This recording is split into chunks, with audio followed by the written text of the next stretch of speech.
Most bombed nation on Earth. The label claimed by the Shoshone Native American tribe as their sacred land turned into a US nuclear weapons testing site.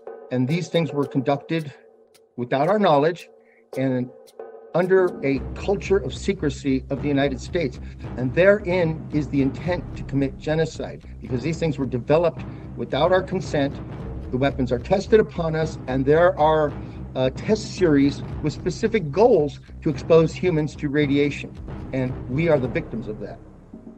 It all started with the 1863 Treaty of Ruby Valley, when the Western Shoshone handed certain rights to the US, but did not cede the land. Peace and friendship shall be hereafter established and maintained between the western bands of the Shoshone Nation and the people and governments of the United States. And the said bands stipulate and agree that hostilities and all depredations shall cease. From 1951 to 1992, the US conducted 928 tests there, 828 underground nuclear tests and 100 atmospheric. This resulted in fallout of around 620 kilotons. For comparison, Hiroshima only had 15 kilotons in 1945. All that had devastating effects on tribal residents. We began to investigate health consequences from exposure to radiation to try to understand what had happened to us.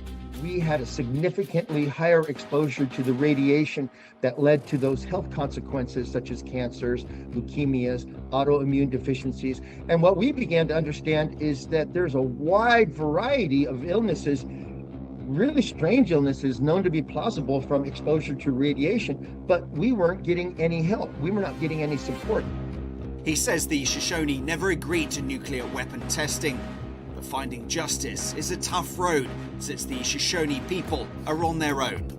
So we really need to continue to investigate and understand this, but we're not getting any help from the United States.